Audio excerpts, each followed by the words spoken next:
Sarto, aku ada pertanyaan nih. Sebenarnya tahapan-tahapan inovasi itu sebenarnya gimana sih, Mas? Inovasi adalah membuat dari sesuatu yang sudah ada menjadi semakin baik, semakin baru, semakin modern, semakin relevan sama marketnya. Jadi tahap yang paling penting dalam proses-proses itu sebenarnya adalah bagaimana kita bisa memahami perilaku konsumen dan kemudian mengubah produk kita sesuai dengan kebutuhan. Seperti kayak sekarang aja gitu kan, kondisi yang kayak gini kita harus mampu untuk bisa berinovasi mengikuti kebiasaan-kebiasaan baru. Oke.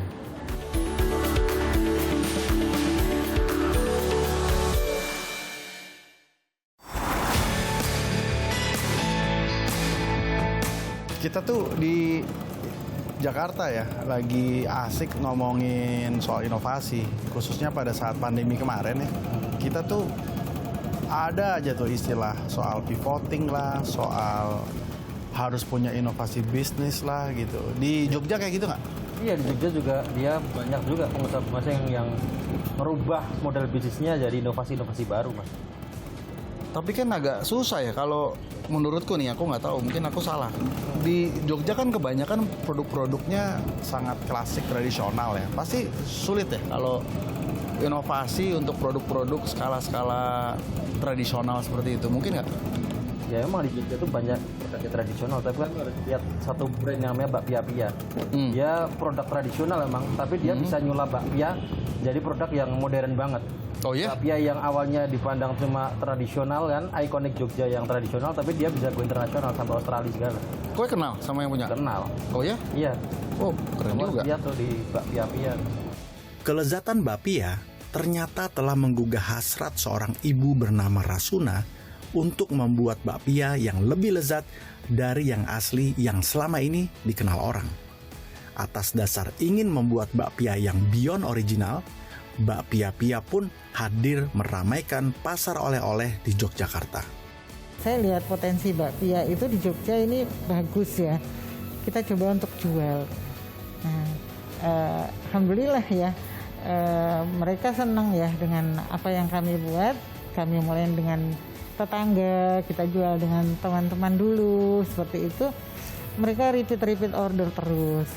Nah, dari situ mulai kita kembangkan untuk kita membuka gerai di Dagen.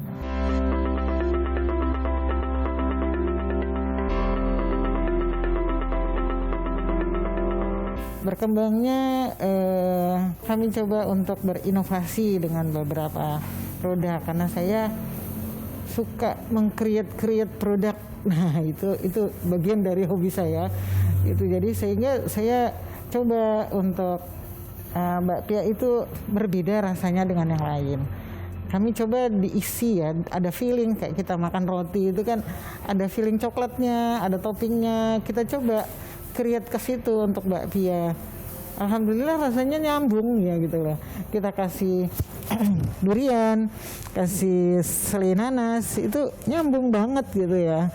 Nah, itu yang kita coba untuk meng-create itu. Sampai hari ini kami terus membangun rasa ya supaya tidak monoton seperti itu ya, mengikuti apa yang diinginkan pasar. Ada green tea, ada black beauty, ada keju yang edam, macam-macam lah kami bikin. Pokoknya kita berkreasi terus, produk kami perbaiki terus. Misalnya saya coba bikin green tea ya. Satu kali mungkin kita gagal, oh iya seperti ini. Kedua kali, kegagalan satu kali itu biasanya saya sebar, apa sih masalahnya. Jadi semua karyawan makan. Oh iya ini Bu, green tea-nya kurang sedikit. Oh iya ini Bu, kemanisan gitu lah. Jadi kita rangkum itu. Terus produk kedua kita coba lagi yang kedua. Kita coba sebar ke beberapa teman. Nanti dapat masukan dari teman-teman seperti itu. Biasanya 4 kali aja alhamdulillah. Nah, yang ketiga biasanya customer. Kita coba bikin free ya untuk customer, coba produk-produk baru kita. Alhamdulillah kalau kita coba produk baru yang sebetulnya kita belum siap untuk kita jual, belum ada yang mau kita jual, hanya kita jual kita berikan sampel aja, mereka sudah pesen seperti itu. Ya yang penting berikan yang terbaik. Kalau saya berikan semuanya yang enak ya, bukan mereka makan itu nyaman gitu loh. Itu aja sih kalau saya berpikirnya. Seenak mungkin, kalau masalah harga insya Allah ngikutin sih.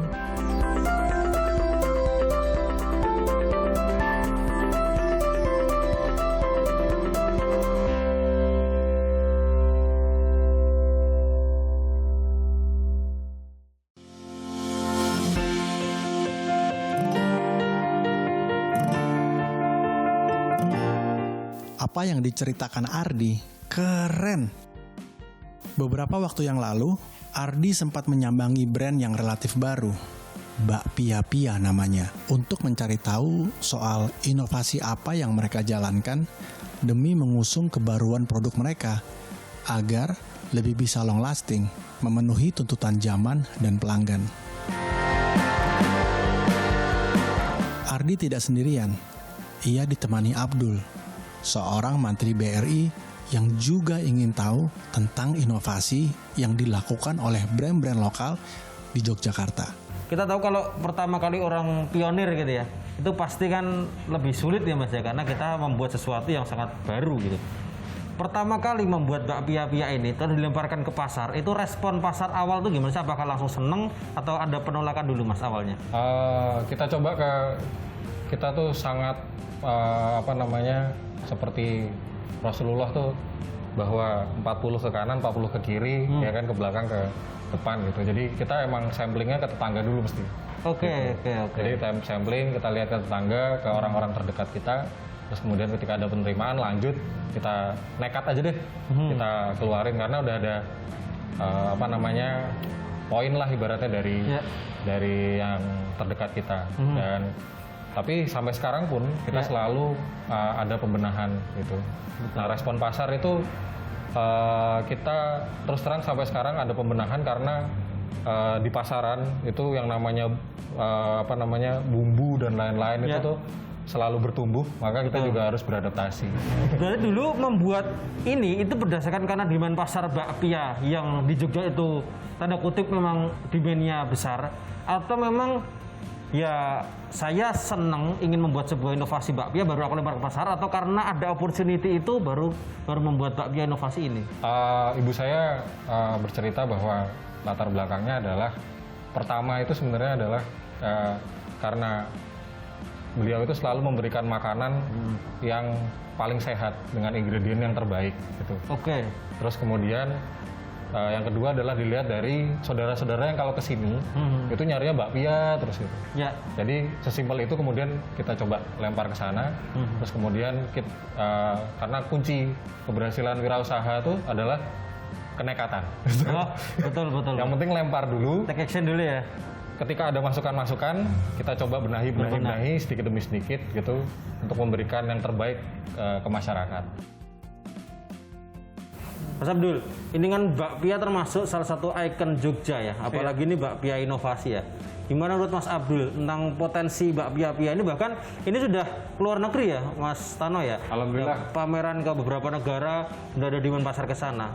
Kira-kira menurut Mas Abdul ini apakah prospek dari si bakpia pia ini untuk jangka panjang kira-kira gimana, dan apa yang harus dikembangkan supaya ini dapat lebih gede lagi? Ya kalau ini prospek kedepannya ya, kalau kita lihat kan di sini banyak saling koneksi ya antara ini. Maksudnya di sini ada kulit bakpia itu sendiri kan membutuhkan ya tepung dan lain sebagainya. Betul. Ada kacang hijau. Jadi di sini kan bisa menumbuhkan mungkin petani-petani lokal berupa ya kacang hijau atau dia coklat dan bahan-bahan lain sebagainya. Nah, terus yang kedua ini saya lihat juga dari segi pembukuannya. Kalau di BRI itu sendiri kan dia punya yang namanya rekening satu pintu ya. Jadi di situ mungkin dari bakpia pia itu bisa memberikan rekening di situ dia untuk transaksi keluar, bisa jadi untuk membeli bahan bakunya, dia untuk penggajian karyawan, dan sebaliknya untuk pemasukannya dia. Kalau misalnya di situ tertera untuk pembayarannya, bisa menggunakan barcode atau bisa menggunakan mesin. Jadi pembayarannya itu langsung masuk ke rekening. Jadi di situ sudah kelihatan.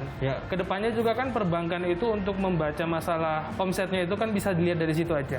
Jadi kita nggak perlu wawancara ke si nasabah, jadi kita cuma bisa ngelihat dari rekening koran itu sudah tertera semuanya.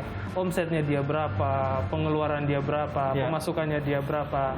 Jadi sudah lengkap semua.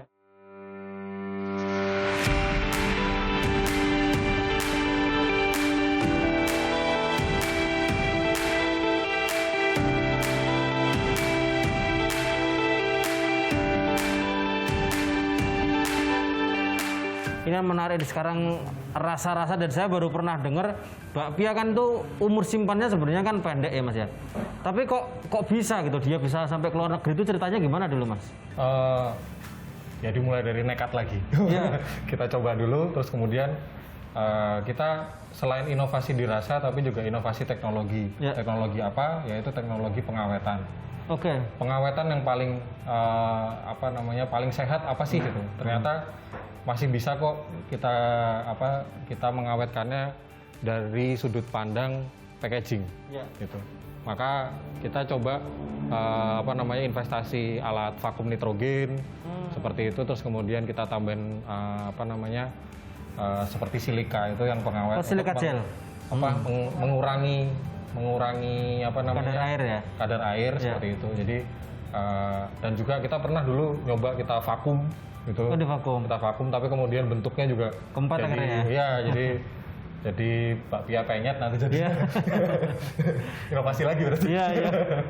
Jadi salah satunya, maka kalau bisa kita inovasi itu jangan hanya dari satu titik, tapi juga titik pendukung yang lainnya kita juga berinovasi.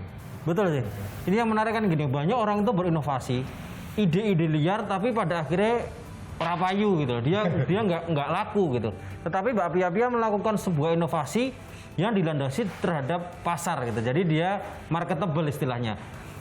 Ada nggak sih pesan-pesan bagi teman-teman UMKM di luar sana untuk yang ingin melakukan sebuah improvement atau inovasi begitu, supaya produknya bisa laku kayak bakpia ini, inovasinya bisa terserap pasar tuh, tips-tipsnya apa Mas Sana?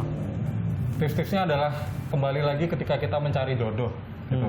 Maka kita fokusnya ke target si jodoh tersebut. Dia sukanya apa gitu. Orang tuanya yang paling penting juga. Orang tuanya artinya yang lingkungan pendukungnya itu sukanya apa. Maka ya kita fokus ke sana gitu loh. Jangan sampai kita hanya fokus kepada ego diri kita. Karena kita mau jualan bukan buat diri kita kan, tapi kita jualan buat pasar, dan kemudian dari circle pasar target kita yang pertama, terus kemudian target berikutnya, seperti itu. Jadi mau komoditas apapun itu, kita insya Allah bisa tetap laku karena kita benar-benar sayang sama target kita. Nah, ini keren ya, karena jarang pengusaha muda, bahkan saya tahu Mbak Risna dan Mas Tano udah pameran di beberapa negara kan, saya juga pernah ikut juga ke sana. Dan yang unik adalah bakpia ini. Nah, ini yang menarik, tipsnya adalah bagaimana kita dapat mengerti selera dari target pasar yang akan kita bidik ya. Dan perluas circle sayangnya itu. Jadi sayangnya maksudnya gimana? Menyayangi targetnya, jadi bukan hanya sebagai target saja, tapi juga mereka kita rawat gitu, kita mengerti apa yang mereka inginkan seperti itu. Terus kemudian lingkungannya yang keduanya juga kita mengerti apa yang mereka inginkan. Jadi misalnya dari satu titik, misalnya dari bakpia enak, terus kemudian ada temennya yang di luar negeri, gimana caranya bisa mendeliver ke luar negeri dan lain-lain. Berarti harus itu semua terdeliver gara-gara kita dekat sama mereka, kita sayang sama mereka. Maka kita harus benar-benar sayang tulus sama target kita, terus kemudian kita perluas sayang tersebut yang sama dengan kemudian jadinya manfaat. Yang akhirnya keberadaan kita bukan ancaman tapi benar-benar diterima, dinantikan, yang akhirnya komoditas apapun yang kita keluarkan dari brand kita akhirnya jadinya brand gitu. Brand kita nanti ditunggu terus sama khalayak. Lalu udah berapa tahun sih bakpia? Bakpia dari tahun 2004. 2004 ya, udah 17 tahun ya? Ya. Sampai sekarang masih eksis ya? Sweet 17. Oh iya, Sweet 17.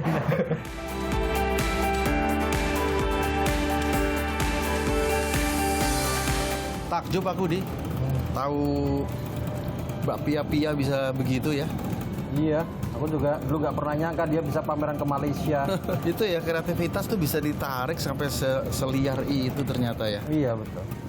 Tapi ini menurutku ini cuma bisa dilakukan mungkin kalau mindsetnya memang terbuka untuk inovasi. Betul. Artinya mungkin ya yang muda-muda, yang usahanya masih muda-muda, yang usahanya masih pemula gitu, mungkin yang malah bisa berinovasi. Yang tua-tua mungkin malah kesulitan kali untuk inovasi. Jangan salah, ada sebuah brand di Yogyakarta yang dari tahun 1925 sekarang dia menjelma menjadi brand yang sangat modern banget. Namanya Gudeg Bu Citro. Bu Citro yang itu, yang gudeg terkenal itu? Iya, Gudeg Bu Citro yang khas Jogja itu. Tapi sekarang dia udah pakai kaleng. Dulu dia cuma tahan 3 hari, sekarang tahan 1 tahun. Sejak kapan itu? Ya kurang lebih 10 tahun yang lalu, dia 2010 dia udah berinovasi ke arah gudeg kaleng. Dan bisa diekspor ke Kanada, ke Malaysia, dan udah banyak negara yang pakai Gudeg Bu Citro itu. Gak pernah kebayang emang. Keren.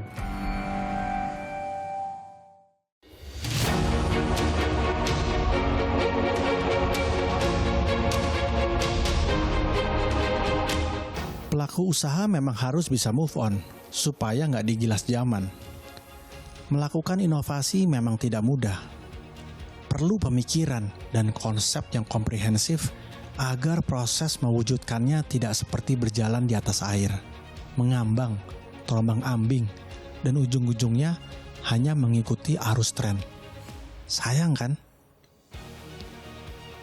Salah satu wujud inovasi adalah gudeg kaleng khas Yogyakarta.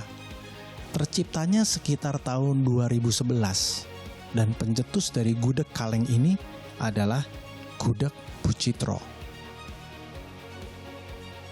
Gudeg Bu Citro ini kan dari tahun 1925 ya Mas Dani ya? Ini boleh diceritakan nggak Mas, ini gimana kisah perjalanan brand legendaris ini hingga saat ini, dari tahun 1925 itu hingga sekarang tuh gimana Mas ceritanya? Jadi begini, kalau sampai di sekarang kan sudah generasi keempat. Jadi yang kami itu generasi pertama untuk Bu Citronya. Sejak 1925 itu, kemudian waktu itu masih buka pertama kali itu di Jogja, di depan Pasar Ngasem, di emperan seperti itu. Kemudian dilanjutkan oleh generasi kedua. Generasi kedua bisa buka di Jakarta sama di Jogja yang beberapa cabang itu. Terus kemudian dilanjutkan oleh generasi orang tua kami, generasi ketiga. Salah satu yang restoran yang di sini ini buka untuk generasi ketiga. Tiga ya? Ya, betul. Nah, untuk sekarang di generasi keempat, di generasi kami yang melanjutkan dengan melakukan inovasi gudeg kaleng ini. Gudeg kaleng ini ya? Ini udah berapa tahun dari Mas gudeg kaleng ini? Gudeg kaleng itu kami rintis sejak 2010. Oh, 11 tahun ini jalan ini ya? 11 tahun ya, oke. Kenapa Mas dulu milih pengen di gudeg kaleng ini, kenapa alasannya? Awalnya dari permintaan konsumen. Jadi banyak yang oleh-oleh gudeg gak tahan lama, cuma tahan 2 hari. Nah, kita inisiatif untuk buat gudeg yang bisa tahan lama sehingga orang bawa oleh-oleh itu gampang.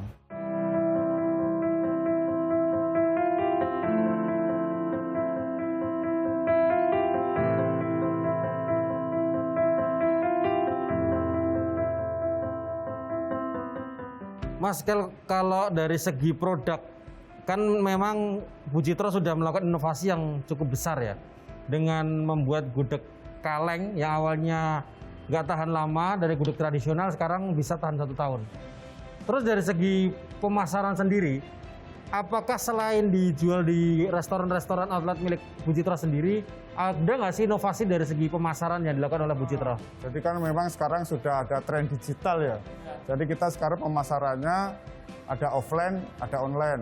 Dan dua-duanya kita jalankan. Kalau yang di offline itu pemasarannya lewat restoran dan kita konsinyasi ke toko oleh-oleh. Salah satunya termasuk yang paling besar kan ada di retail kayak Carrefour gitu-gitu sudah masuk. Sama toko oleh-oleh seluruh Jogja, Solo, Semarang itu hampir semuanya masuk. Bu Citro sudah memanfaatkan digital marketing ya untuk menjual produknya. Alasannya kenapa dulu kok dari pemasaran tradisional yang gudeg dijualnya makan di tempat, terus sekarang pakai digital, kenapa? Ya karena alasan hampir setiap orang sekarang kan pegang smartphone dan beli lewat handphone. Apalagi generasi milenial sekarang ya, tidak ada generasi milenial yang tidak megang handphone. Jadi kita memang harus memanfaatkan pasar teknologi yang ada. Perilakunya udah berbeda ya? Sudah sangat berbeda. Disrupsi memang begitu nyata ya? Iya, betul. Dan begitulah Bu Citra menyikapi perubahan pasar itu ya? Betul. Ini isu yang perilaku konsumen udah beda nih Mas Abdul. Gudeg yang awalnya kita makan di tempat, sekarang bisa jadi diekspor loh, 1 tahun loh. Ini saya lihat juga di sini kan memang bahan bakunya banyak ya. Ada macam-macam juga. Dari sini kan bisa menumbuhkan banyak UMKM Mas ya. Di sini juga ada petani telur, ada ya kelapa, ada yang kaleng semua. Ini kira-kira dari Gudeg Bu Citra sendiri itu memiliki berapa binaan UMKM dan sudah sampai sejauh mana Mas? Ya. Kalau binaan UMKM, kami bekerja sama dengan LIPI dan BPOM, jadi ada sinergi antara kami, LIPI, dan Balai POM. Balai POM bertugas sebagai untuk perizinannya, mempercepat perizinan. LIPI sebagai lembaga risetnya, saya sebagai jasa pengalengannya. Dan dari sinergi ini sudah lebih dari 50 UKM lebih yang sudah kami bina. Dan sudah hampir semua sudah keluar izin edar. Bahkan satu UKM bisa membuat 1-2 produk ya.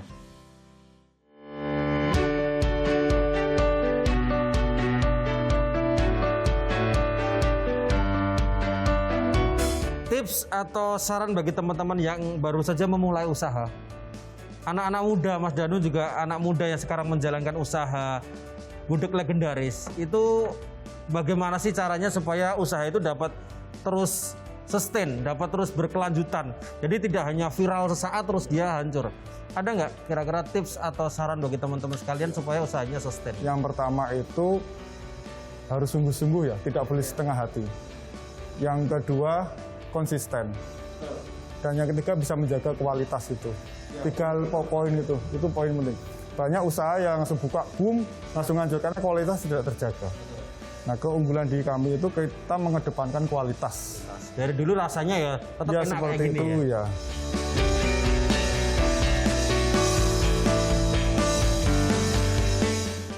Steve Jobs pernah bilang, ketika kita berinovasi, kadang kita akan membuat kesalahan. Cepat akui dan perbaiki kesalahan itu dengan melanjutkan dan meningkatkan inovasi lainnya. Pemimpin ialah orang yang menciptakan inovasi, sementara pengekor adalah mereka yang hanya melihat kesalahan orang lain. Nah, sekarang pilihan ada di tangan kita. Berani berinovasi? Lakukan sekarang. Kalau ini inovasi bukan. Kalau ini panjang akal namanya. By the way, terima kasih banyak Ardi sudah menemani saya di Jogja dengan cerita yang asik banget. Meski endingnya jadi begini. Terima kasih banyak juga buat Abdul, Mantri BRI yang sudah memperkaya cerita ini. Dan masih banyak cerita inspiratif lainnya dari penggiat UMKM yang menjadi garda depan penjaga perekonomian bangsa. Bersama para brand aktivis, para penggiat brand lokal, dan para Mantri BRI yang punya tugas mulia memberdayakan usaha mikro dalam petualangan brilian The Series. Jadi kemana nih kita ya? Loh, ini gitu Mas. Loh, kok bukan yang ngerti Jogja? Kudune belok lo anu lho, iku nek gitu. Loh, kiri apa kanan ini? Blasok iki ngawur kowe. Loh,